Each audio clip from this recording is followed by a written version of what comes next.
James Clear, welcome to the American Glutton podcast. Hey, thanks for having me. Good to talk to you. To talk to you too, dude. I'm so excited to talk to you. The biggest focus in my life of the last like 20 years has been weight loss and trying to basically become a new person. And within that, I think that the hardest thing to change has been habits because for a short period of time, I can do anything differently and achieve some goal that I set for myself, like weight loss, X number of pounds. But if I don't like dramatically change my life entirely, the weight comes back. And this has been a cycle that I've been on forever. And I found that I actually kind of had to become a different person. So I wanted to talk to you about how habits affect identity, if that makes sense at all. Yeah, this is something I talk about in Atomic Habits a lot that your habits are how you embody a particular identity. So any day that you make your bed, you embody the identity of someone who's clean and organized. Or if a student studies biology for 20 minutes on Tuesday night, they embody the identity of someone who's studious.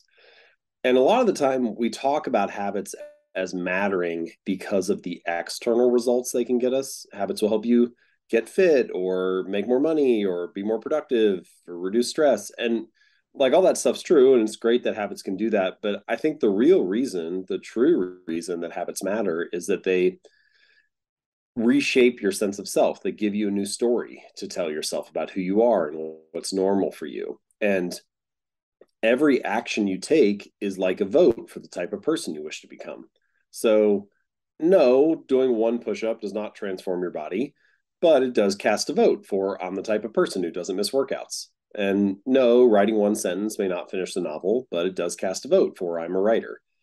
And individually, those are small things, but collectively, they start to add up. You kind of build up this little body of evidence as you start casting votes on the pile. And I think, you sort of have two options. You could just somehow magically flip a switch and be like, oh no, I'm a totally different person now.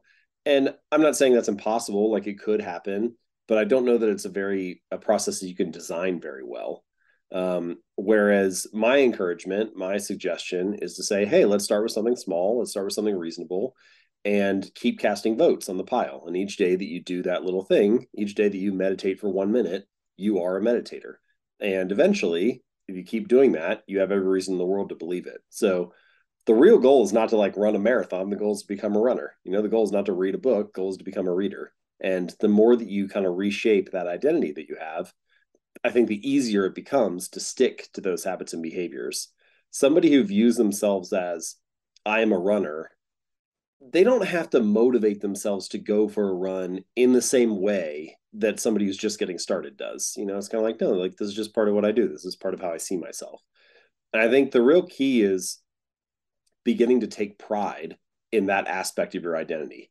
If you take pride in like the size of your arms, you'll never skip arm day at the gym. If you take pride in like how your hair looks, you'll have like this really dramatic and long-winded hair routine, all kinds of products that you use and everything. And whatever it is that you take pride in about yourself, it's easier to perform those habits and behaviors because it's such a deeply ingrained part of your story. So I think ultimately that's kind of where we're hoping to get to with behavior change is let me shape an identity that serves me. Let me shape an identity that I feel good about, that I believe in, and try to build habits that reinforce my desired identity. Is this is amazing, and I think that this is exactly what I'm thinking with I want to imagine myself a guy who goes to the gym in if that is the goal, a guy who's fit or whatever I come up with.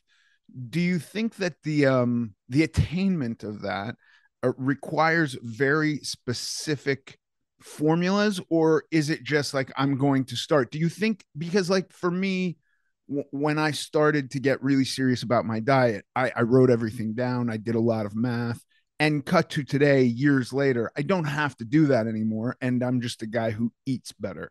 But it did require that in the beginning. Is that something you'd suggest for people starting out? Yeah, it's interesting thinking about that. I don't really know much specifically about like the dieting weight loss part, but like one example from my personal life is like as a writer, I was really tactical or strategic or very numbers focused early on. So on like number of words per day that I would write, or whenever I would write a new article, I would force myself to brainstorm 25 new titles every time. And without fail, like the most interesting title was always number like 17 or 22 or something. It's never the first idea you have. And I don't do that now, that I've been writing for 10 years, but I feel like there was that period early on where I kind of had to go through that. I do still track my workouts in the gym. So that's like one area that I've been tracking for a long, long time, and I still find it useful. But I think even in the gym, the phrase that I would always come back to is volume before intensity. So I was always trying to like, let's keep the weights low, but let's build up volume. Let's build up a capacity to handle the work. And then I'll try to, max out like a year from now or something, once I actually have the ability to handle that. And so I think that's kind of similar to what you're getting at here, which is it Well, requires some effort early on to develop the skills. And then once you have the skills, maybe you don't need to track it quite as carefully. yeah, I think your point about writing is a perfect analogy, because I think that like I still track my workouts too, but that is something for a very specific reason, because I can't always remember, if I do 6 workouts this week and I do, I wind up doing 9 sets of total chest. I can't remember exactly how many reps I did, and I want Yeah, to I make won't even sure I'm remember in the same workout, like right. I'll be in the middle of the set and it'll be like, was that number 3 or number 4? I don't even, Sure, so it's good to write it down. exactly. But for like, if I'm largely eating, 4 meals a day and I'm having 8 ounces of lean protein per meal, I no longer need a scale to determine what that looks like. That's more what I'm talking about. So, but in the beginning, I really did. I didn't know what that looked like. And to your point about writing, I imagine you still do not choose the first title. You're still probably Right. doing some brainstorming, whether you sit down and go, I'm doing 25 or not. It's still that has become a habit. Yeah. Yeah, maybe it's not quite as formulaic as it used to be, but the practice is still there. And I think one of the benefits of forcing yourself to do some of those things, like write down 25 titles or journal every meal that you're count every calorie, is that it develops your I'm going to say taste, but not in like the food sense, just your like feel for the craft. It helps hone your powers of observation, and you develop a better barometer for what success does or doesn't look like for you. And as you start to refine that, then maybe you don't need the formula as much, or the template as much, but it's because you're more attuned to what works and what doesn't. Yeah. If we think about our habits being a part of who we are, is there something to this idea that I get sometimes every time I start a fat loss phase of my diet and something gets reduced? I feel this I feel like I'm less, versus if it happened gradually over time where that was just taken out unbeknownst to me, I think it wouldn't register at all. Mm. Do you deal with that, having some way to fight that or combat that? I think there's a lot. There are a lot of examples of that throughout life, which is if you try to change in a radical way, you're shifting so much at once that it's almost like the rebound back is just as hard or harder than it was before. Um, you know, Homeostasis, just as like a biological principle, is a core aspect of how the world works, of how the human body works. Like there's so many things that have a baseline level, and many things like physically in your body, but also just in the world in general there are many forces working to kind of maintain that baseline, like things like biological systems like stability. And so that stability allows you to, function properly and so on. And if you try to push too far beyond what your baseline is, then there's a lot of forces that try to like tug you back. And I think we can, even if it's not a perfect analogy, we can kind of say that's true about habits as well. That if you try to push too hard with the changes that you make, there's a lot of forces in your life that will start tugging you back and feel like, wow, this is a really radical shift. But if you just make an incremental change, if you make a small adjustment, then it's small enough that you can like start to adapt around it. You can start to live with it. You can start to figure out a new normal around that because it wasn't that big of a deal. And then once you have this kind of like new baseline, you can make another small advancement from there. And this is, there are a few different core ideas in Atomic Habits, but this is definitely one of the concepts. It's like, hey, let's make small, reasonable, non-threatening changes that you can integrate into your new lifestyle. And then once you've gained a little foothold at that higher level, you can advance to the next step too. And there's this little example I give in the book. I call it the 2 minute rule. It's a strategy you can use for building a good habit or breaking a bad one. And super simple. It just says take whatever habit you're trying to create and you scale it down to something that takes 2 minutes or less to do. So read 30 books a year becomes read one page, or do yoga 4 days a week becomes take out my yoga mat. And sometimes people resist it a little bit because they're like, okay, buddy, I know the real goal isn't just to like take my yoga mat out. I know I'm actually trying to do the workout, right? So if this is some kind of mental trick, why would I fall for it, basically? And I get where people are coming from, but I have this guy, this reader, his name's Mitch. I mentioned him in the book, and he lost over 100 pounds and has kept it off for more than a decade now. And when he first started going to the gym, he had this strange little rule for himself where he wasn't allowed to stay for longer than 5 minutes. Wow. So he'd get in the car, drive to the gym, get out, do half an exercise, get back in the car, drive home. And it seems silly. It seems ridiculous. You're like, oh, this is not going to get the guy the results that he wants. But if you take a step back, what you realize is he was mastering the art of showing up. He was becoming the type of person that went to the gym 4 days a week, even if it was only for 5 minutes. And this is like a pretty fundamental truth about habits, which is a habit must be established before it can be improved. You have to make it the standard in your life before you can scale it up and optimize it into something more. And just that little example of driving to the gym and being there for 5 minutes 4 days a week, mastering the art of showing up, man, that's so much smaller than what a lot of us try to do when we feel motivated to go to the gym and get in shape. We're like, okay, I got to get the perfect like 45-minute workout plan. I'm going to go 4 days a week. And like it starts out as this like pretty intense thing at the beginning. And so the homeostasis in your life, the baseline level that you're used to living at day in and day out, now all of a sudden you have this kind of like radical shift. You got to find 45 minutes every day that you didn't have before. You are probably at the end of the first week, you're sore. You feel uncomfortable in the gym. You're not sure if you're doing it the right way or if you belong or like, whatever. And so there's a lot of forces kind of tugging you back to that typical baseline. Whereas going for 5 minutes is not nothing, but it's much easier to integrate into your daily routine and to be like, okay, I'm just kind of trying to get comfortable with being here. I'm trying to like develop a feeling that this is my territory. I can fit this in. I know where I'm going to go and when I'm going to work out and all that. So there are many ways that you can have examples of that, but I do think it's something you see from time to time with habits. I think it's really brilliant, largely because I think the majority of areas in my life where I can look at that I've failed, it has been mostly through a way I communicated with myself about what I wanted. Hmm. And it would be stuff like, like how you're talking about master showing up. Once you have that as a fundamental, it kind of that doesn't go away. So if you miss a day in the gym, you still have this habit or this habitual state of going back, versus like I never would decide that I want to be a person who shows up. So Hmm. I just grind through something to some kind of goal and haven't laid a foundation for anything else in my life. So the goal goes away very quickly because I haven't posited how to keep it there. That's interesting. I'll talk about that as there's kind of like this yo-yo pattern with habits. Somebody signs up for a half marathon, so then they train for 6 months because they have the race coming up, and then they do the race, and maybe they run with their friends or have a good time or whatever.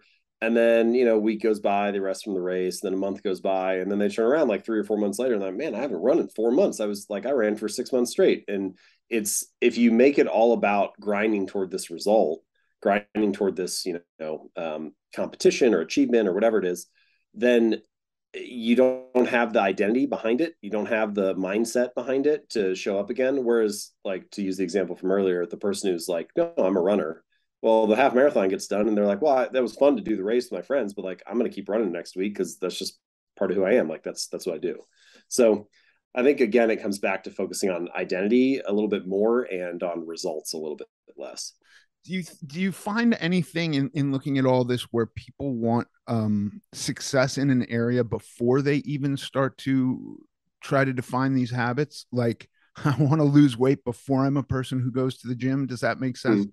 I want to have business success before I'm a person who keeps a good business schedule or goes to school or something. I mean, partially, I think it's kind of normal to the results are what attract us to things a lot of the time. I mean, most people they see the results that other people are having, whether it's health or money or whatever relationships, like all kinds of things, and then they kind of like copy and paste themselves into that situation, and they're like, "Oh, that'd be cool if I had that." And so it's kind of the results that are alluring. And partially, I think this is a consequence of just how information is distributed in society, like the news and social media. Generally speaking, things are only discussed when they're a result, not the process. So, like, you'll never see a news story that's like, man eats chicken and salad for lunch today. It's only a story once it's like, man loses 100 pounds. Right. Or you'll never hear like, screenwriter sat down and wrote for 30 minutes today. It's only a story when it's like Broadway show becomes a hit. And so the results of life are highly visible and widely discussed. And I think for that reason, we kind of overvalue the results. And the process, the system behind all of that is undervalued and underdiscussed and usually hidden from view. And so we tend to think less about how we're actually living our daily lives and what kind of process or system we're following. But it's kind of this ironic thing, which is in most areas of life, to a large degree, your outcomes are a lagging measure of the habits that preceded them. So your bank account is a lagging measure of your financial habits. Your knowledge is a lagging measure of your reading and learning habits. Even silly stuff like the amount of clutter in your garage or living room is a lagging measure of your cleaning habits. And so we also badly want better results in life, but the results are not really the thing that needs to change. It's like fix the inputs and the outputs will fix themselves. Fix the habits that preceded the outcome and you'll be carried to a different destination. And this is what I consider to be another core idea of the book, which is you don't rise to the level of your goals, you fall to the level of your systems. And so it's easy to see the results and set a goal for yourself. It's very common, it's very attractive and totally understandable. Like I've done it 1,000 times myself. But you don't actually rise to the goals that you set. You fall to the systems that you follow, to the habits that you perform each day.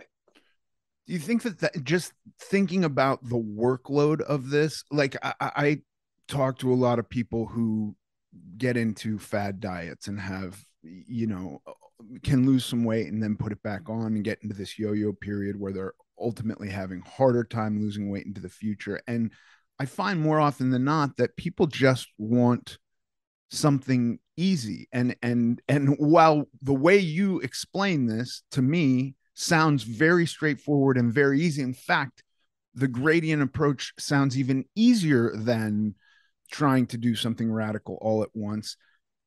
It just requires so many more steps to get to whatever that goal is that we're searching for. Yeah, I mean, it takes a great deal of patience. It doesn't necessarily have to be hard on any given day, but it does require patience and it requires consistency. It requires the right mindset, the right attitude, I guess you could say.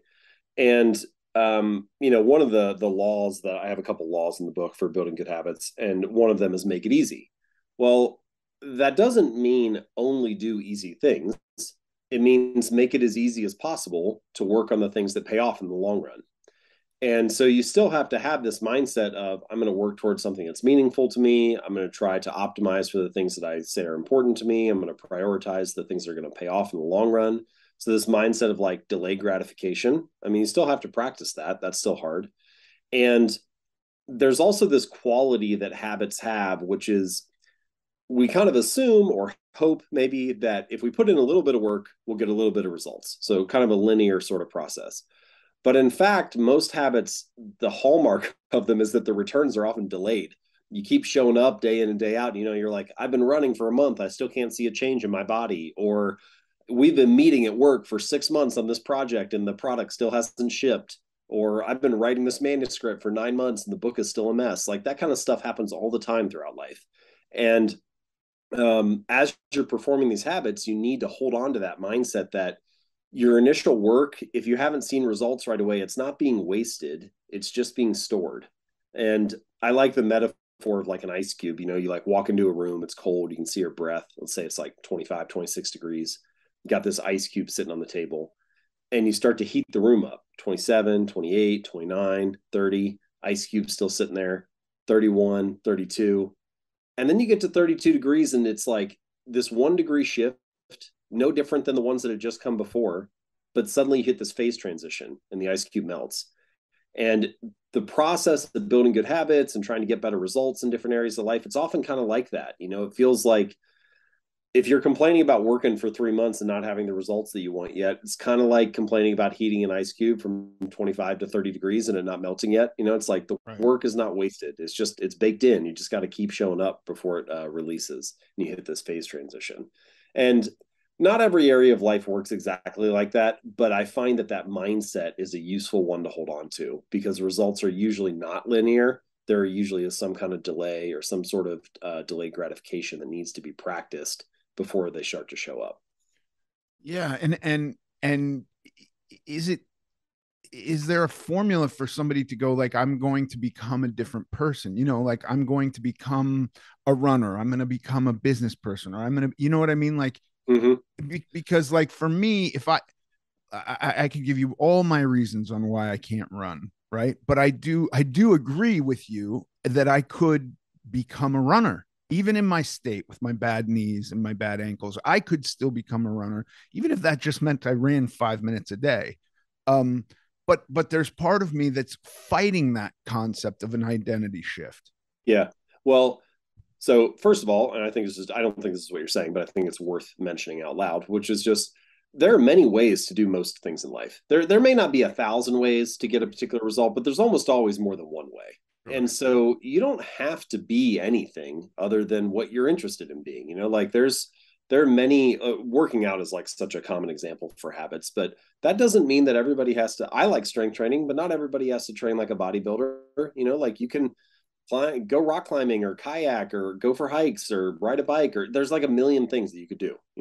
So I think that is an important part of the process to choose the version of a habit or the version of your identity that brings you the most joy, that you feel like is the best fit for you. Because if you're playing to your strengths, if you're playing to your interests, it's so much easier to continue to improve. To a large degree, the first hurdle or maybe the biggest hurdle is to find what you are fascinated with. Because if you're fascinated with it, if you're interested, then there are almost always endless opportunities to improve. But if you're not interested, if you're just forcing yourself to do it, even the obvious opportunities to improve are going to feel like a chore. So I think being invested is an important part. Now, your actual question was like, is there a framework for this? My view is that there is no one way to build better habits. There are many ways. And what I try to do in the book is lay out like a toolkit of strategies and to say, hey, here's a wrench and here's a screwdriver and here's a hammer. And your job is to say, you know what, for my situation or for what I'm interested in, I think the wrench is the best fit, or I think the hammer is the best fit. But in order to do that, I did try to create kind of like a 4-step framework for building good habits and breaking bad ones. And I think it's interesting, actually, your question you asked, is there a framework for becoming a new kind of person or for shaping a new type of identity?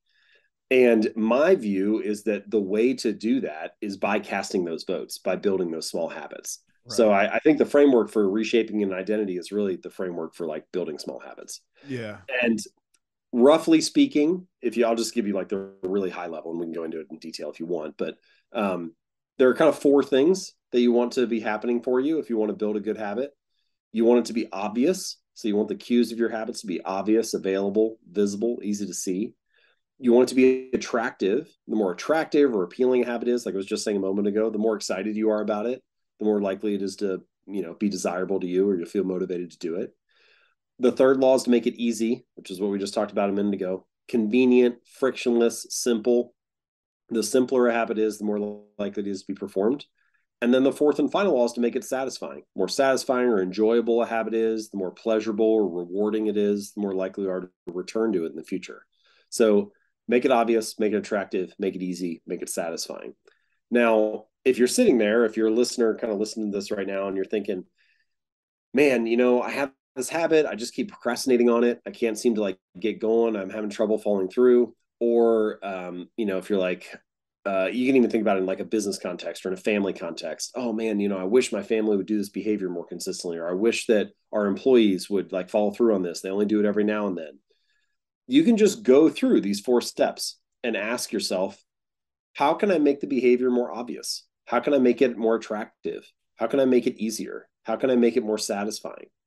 And the answers to those questions will reveal different steps that you can take for kind of increasing the odds that the habit's going to occur. And you don't always need all 4, and you don't always need them to be working at the same time. But if you ask yourself those 4 questions, you'll often find at least a couple of different things that you could do to try to kind of stack the deck in your favor and improve the odds that you'll follow through.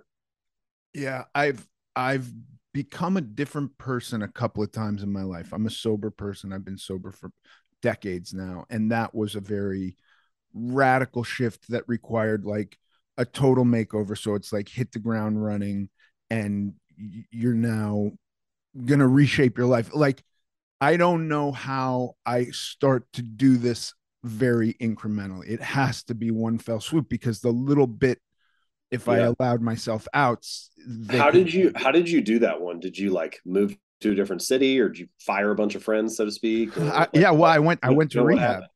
I had to extract myself from my environment, and then when I came back into my environment months later, after being in rehab for Yeah. months, I had to have people go and clean out my house, and then I moved not too long after that, and I yeah, was gonna say, did you go back to the same place, or you moved to it was a new city or a new part of town, or what? new I went back to the same place, and that very quickly proved to be too tenuous for me, and Yeah. so I then had to eat. But so all of that is like, you know it's kind of being thrust into an environment where you're learning how to do this.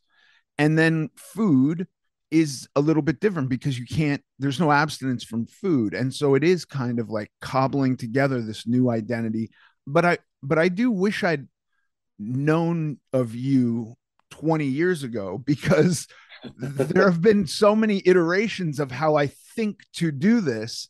And now, largely, over decades, I kind of learned to do a version of this that seems even more complicated in my head than what you're talking Yeah. about.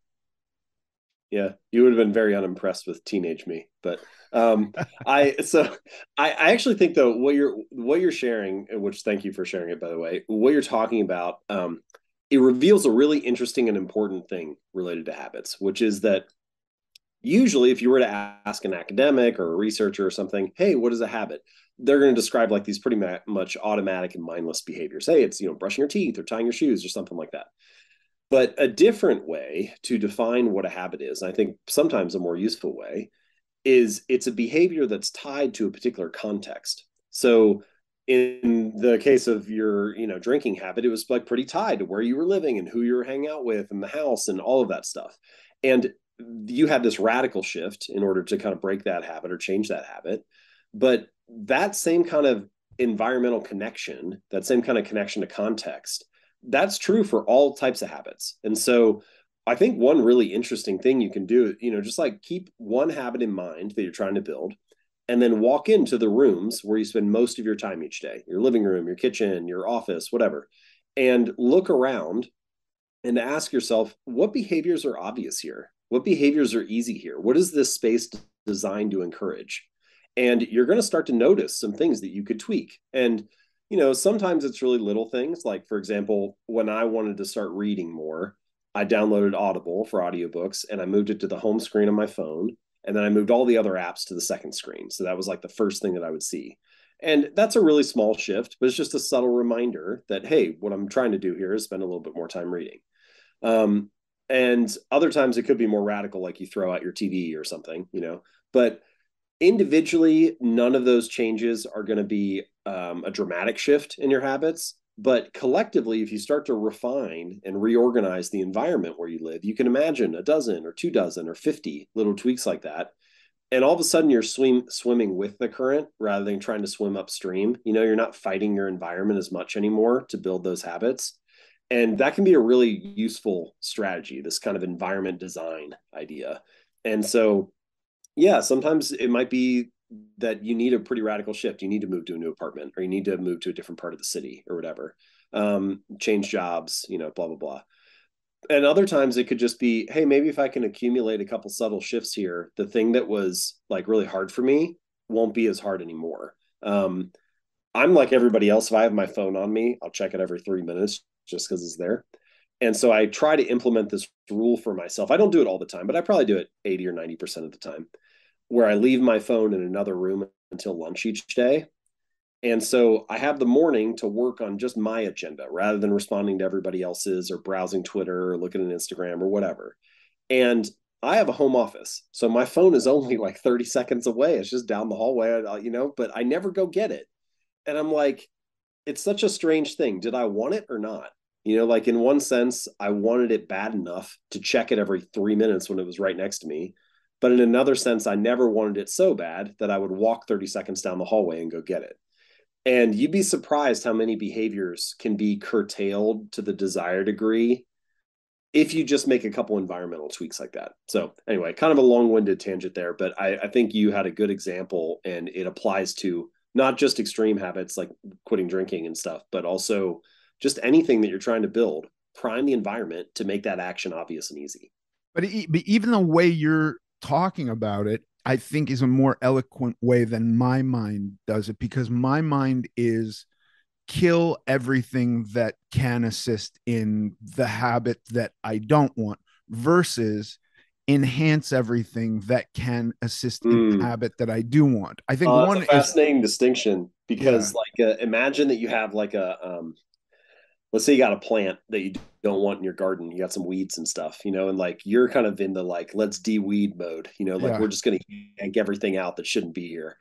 But another way that plants work is like if a plant gets a little more sunlight or a little more water, that plant will crowd out the others. It yeah, will continue to grow. And I'm more on like the crowded outside. Like let's try to um, feed the good plants in our lives as much as possible and let them grow and not worry too much about the bad habits. I say that with a little bit of hesitation because certainly there are many strategies for breaking bad habits in the book, and I think it's a very useful thing.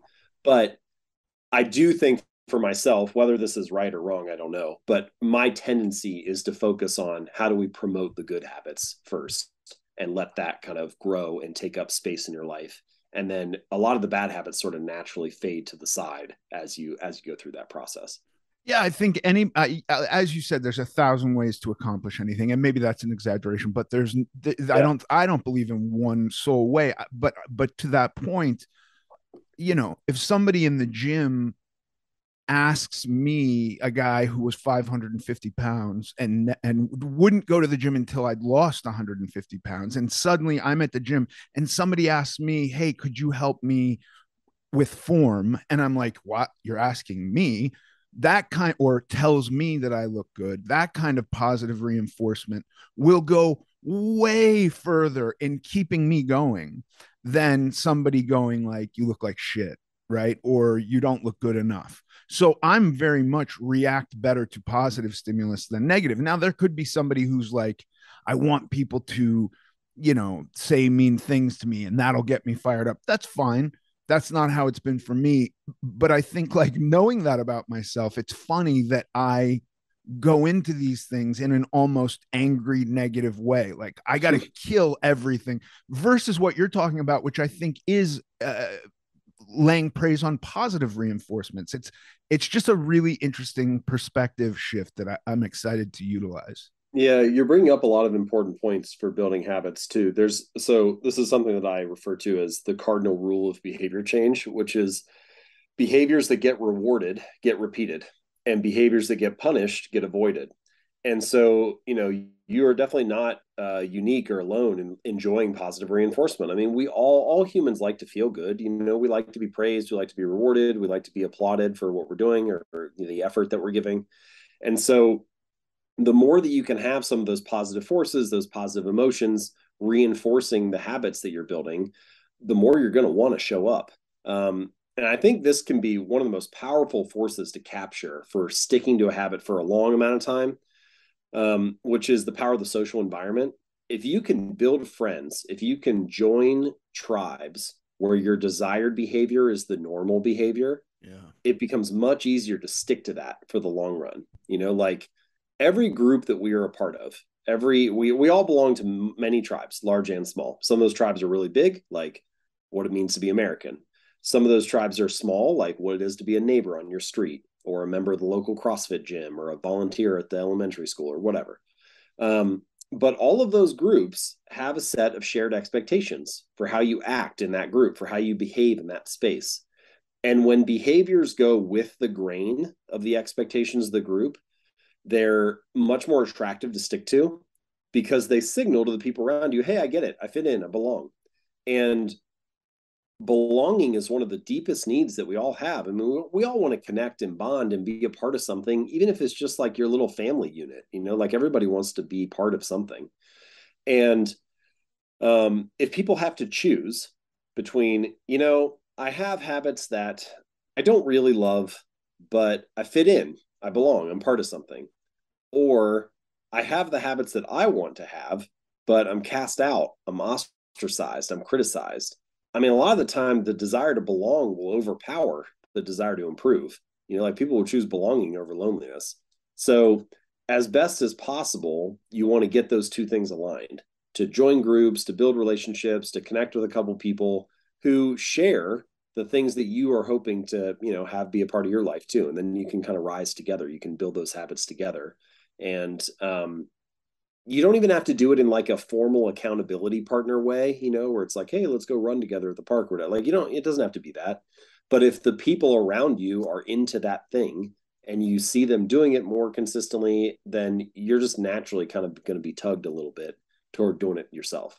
So I think that's a powerful way to get that positive reinforcement over a very long time span in a way that like maybe won't fade the way that some of the other habit building strategies or procrastination strategies would, because they're a little more short term. They're good for getting you going this week, but they're not necessarily going to motivate you 2 years from now. But the relationships piece, that'll be there for a long time.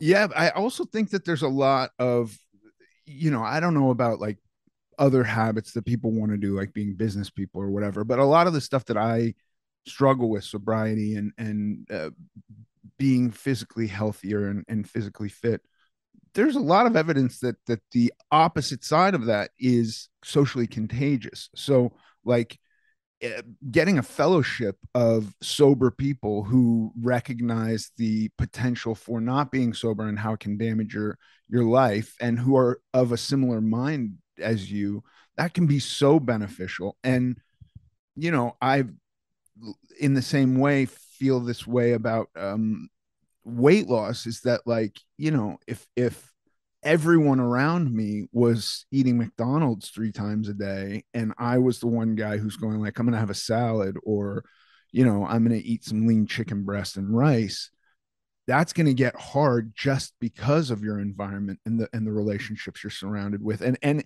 that becomes difficult too, because like a lot of this stuff is familial, and you'll have like a spousal partnership where one is just not interested in that change.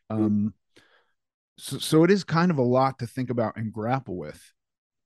Yeah, that part's tough, like, and that's kind of what I'm getting at when I say like join tribes where your desired behavior is the normal behavior. Because if it's normal there, then great, it's so much easier to stick to. But if something else, if the opposite is normal, then I don't know. Like I know for my personality, I'm not trying to be a jerk. I'm not trying to like, or make people feel awkward or weird. Like I'm not trying to be the one person at dinner who's not eating the same thing as other people. Like there's like a communal thing there, there's a social connection. And it's tough when you force yourself into that kind of trade-off where it's like, do I do the thing that I want to do for me, or do I do the thing that goes along well with the group? And everybody is going to face those trade-offs in life. It's impossible to never face it. And that's just part of what it means to live in a community or live in a family and be with other people. But as best as possible, you want to find spaces that support the things you're trying to build. And sometimes I don't necessarily think, sometimes it does mean maybe you need a radical shift, but I don't necessarily think it always means you need to like, hey, totally get rid of the people in your life or whatever. It could just mean that for this hour when you're practicing the habit, maybe you need to go somewhere else for it. Like nobody else in your none of your other roommates care about writing. Maybe you join a writing group and you go there for an hour. Or if nobody else that you're living with wants to do yoga, great, you can go to a yoga studio and go there for an hour and be surrounded by people who want to do that thing, and it becomes easier to stick to it. So yeah, creating spaces or joining groups can be a useful strategy. 100%. Yes. And my wife drinks. I don't drink. Um, it might be a little more difficult, like if she did drugs and I'm trying to maintain the path I'm on. That is not the case, but she drinks alcohol, which I don't do. And for a couple years, 2 decades ago, there was no alcohol in our house. And it was kind of understood, like, however fragile this state is for him, I'm not going to make it harder. So I'm just going to lay off. And we didn't even explicitly discuss this. However, now, decades later, when there's plenty of alcohol in our house and it's not an issue for me, there are times occasionally where I have to go, like, hey, when we're watching Game of Thrones on Sunday night, I'm dieting now. Can we not have you eating ice cream in bed while we watch the show? Because it becomes very difficult. I need to have a bite. And let's just, it's not going to be forever. And she's like, yeah, no problem. And so that kind of conversation, if she was the type who would just say, like, no, go to hell, I'm eating my ice cream, that might become difficult, and maybe I have to not watch the show with her. Maybe that's my responsibility then too, Mm-hmm. to not mess with her enjoyment of her ice cream. That's great, though. I think the most important thing is you're communicating about it, and so you can figure out a solution that works for you all, whether it's you not watching the show or her not eating the ice cream or whatever. And, there's always going to be new things popping up too. There'll be some other scenario 3 years from now. But if you communicate about it and everybody's on the same page and you talk about it, then usually there's a strategy that can get figured out. If you don't talk about it and then you just start to resent her and she's like, why are you mad? And then she resents you. And then, it just kind of like spirals from there. And it's like, man, if we just talked about this, we could have, had it much easier. Yeah, but I think it goes along with the whole thing where, like, if I had just started to try to affect these small things, like if in 2001, when I was 550 pounds, I had this idea, like, I just want to be a person who exercises. And I started working towards that then in a very kind of compared to today, it would have been microscopic because I just couldn't have done what I do today. That's fine though. It took me decades to white knuckle my way to this state where I'm thinking about your formulas and I'm going, that makes so much sense. And I did a version of that, but I added so much complexity to it. Yeah, I appreciate you saying that. This is a very interesting conversation because I think you have kind of proved out quite a few of the points that are in the book. What you've done over the last 20 years, and I've heard from a lot of readers who are like this. People are like, hey, I've run 10 marathons. I did exactly what you said in there, and I've been doing this for 20 years. And that always makes me feel really good because it's like, oh, I feel like that's the ultimate test of an idea: is does it work in practice? Is this really how it goes in real life? So it's been very cool for me to hear you talk about this kind of process and journey you've been on. And there are a variety of things you brought up where I'm like, yep, that's that principle, or this is, you're like practicing this. Um, but it's also very nice of you to say that. In a lot of ways, I'm not really sharing anything new. Like most of what is in the book has been talked about many, many times before. My goal is just to try to write about it in a way that's easy to understand and apply. Maybe you hear it and you're like, oh, I never quite heard it put that way before. Or there's a little bit of a different like line of attack for this. Like I know that idea, but maybe this gives me a new way to apply it. And if I can do that, then I feel like, okay, great. The book is useful and, people will get value out of it. So I appreciate you saying that. No, it is so useful because I think the fact that there is a lot of common sense. You've said a few things where I've just gone like, God damn, that's exactly it. That's my entire journey, but mine was really difficult. And the way you've said it, if I had been thinking with that in the beginning, Mm. I do think the way we think about things is so important. Like prior to all of this, I would think about the way I live my life today as utterly exhausting, so much effort that it would have been like, no, that's too much work. And the reality is that the way I was existing back then was 5 times the work that I'm doing today, just to Mm. move around in the world at that weight. And so thinking about it in a different way can make it much easier, I think. Mindset is a funny thing. I don't think it's like a magical pill or a switch where it's like, hey, just think about it this way and then it won't be any work. Like you still have to put the effort in. You know, Sure. it still requires a good degree of work and effort. But I do think it can lighten the load a little bit. And I do think that it can position you better to deal with setbacks or failures or slip ups, which are going to happen to all of us. And if you have the right mindset, then maybe you can handle that a little bit easier and not berate yourself for it, or maybe you don't spiral into like self-loathing as much, or maybe you can just see it as a mistake and move on and bounce back. Um, there's one when I was in college, I played baseball, and our strength coach had this little like thing that he would tell us sometimes. And basically, my summary of it now is, you wake up a lot of the time, and you look at your day, and you're like, all right, I have to like make breakfast for my kids, and I have to take them to school and drop them off, and then I have to go to work, and I have to file this report, and then I have to work out. And his big thing was like, let's just flip that. And instead of saying I have to, say you get to. I get to wake up, I get to make my kids breakfast, I get to drop them off at school, I get to go to work, I get to file this report, I get to work out. And again, that's a small thing. It doesn't save you any of the effort that you have to put in. Still got to make the breakfast, still got to do the workout, still got to work all day. Like the effort is the same, but it shifts it from feeling like a burden or an obligation into maybe an opportunity or something that, my mom often says, like, you don't have to look very far to see things to be grateful for. Yeah. And like we all know many people who are struggling, having a really hard time right now, or who have had to deal with something that, they didn't ask for.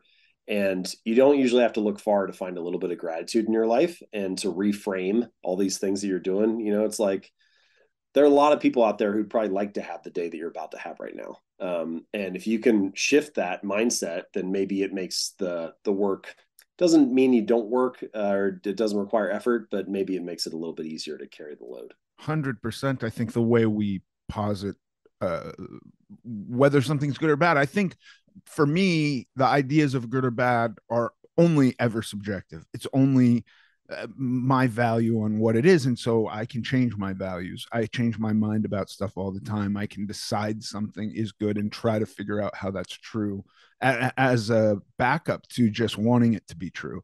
Um, is there some average or mean period of time that you have found that it generally takes people to form a new habit? Because the other thing that I would get concerned about is trying to go into this and going like, well, what am I doing this for 2 years before a habit's set, or it being utterly ambiguous? Yeah. Yeah. If you knew how long it would take, you'd never get started. Right. Yeah.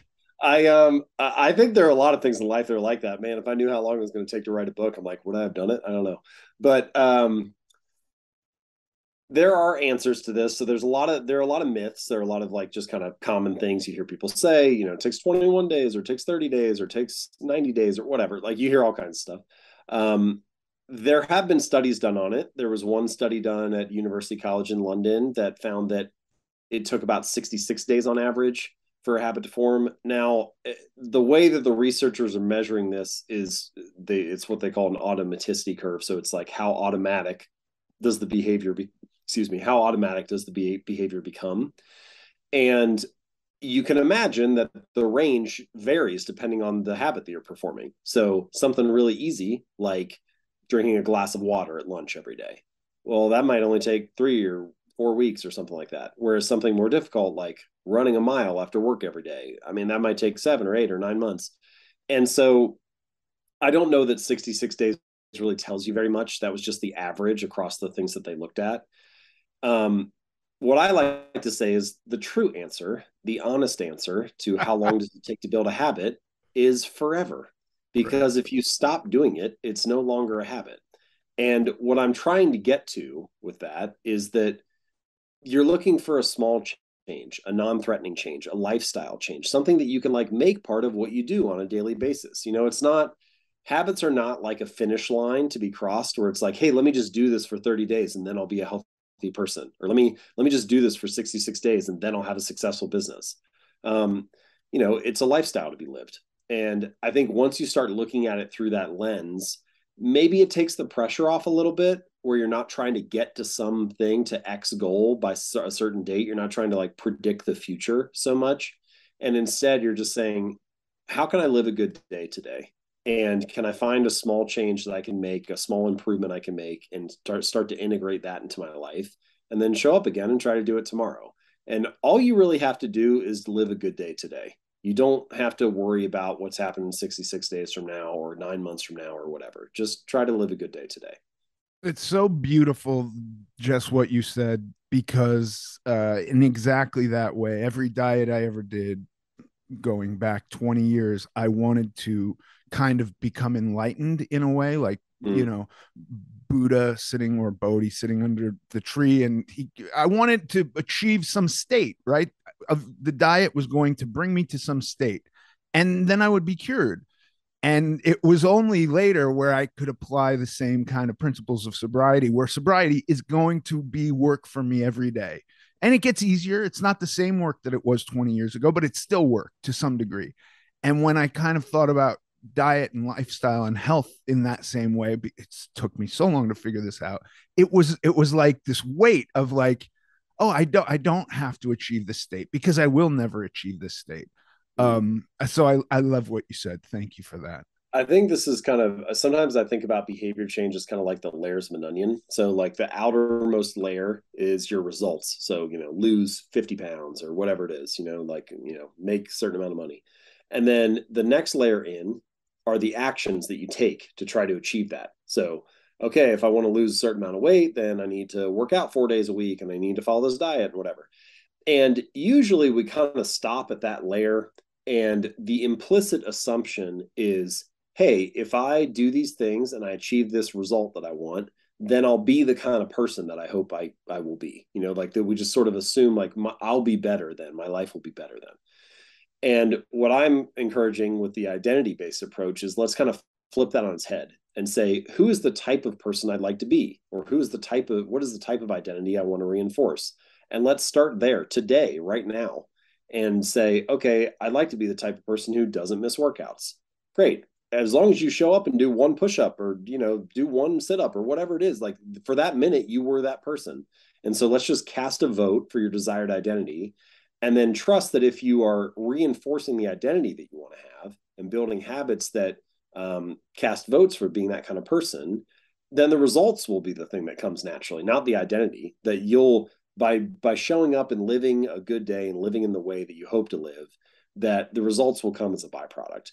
And as someone who's very results focused and who has like fallen in that pitfall a lot in life, I think the truth is I still think about results a lot. Like you can never get away from it. It's like this thing that just constantly trails you. And so I find it useful to remind myself of that identity based approach to kind of try to pull myself back to center over and over again, because it's so easy for the results to like overpower everything else and to get fixated on a number or to get fixated on an outcome. And for that reason, I find the identity based approach to be useful. It's so beautiful. James, thank you so much. I really appreciate your time, and I think you are truly doing God's work here. Thank you. Oh, thanks, man. I appreciate the opportunity and look forward to talking again. Yes, sir.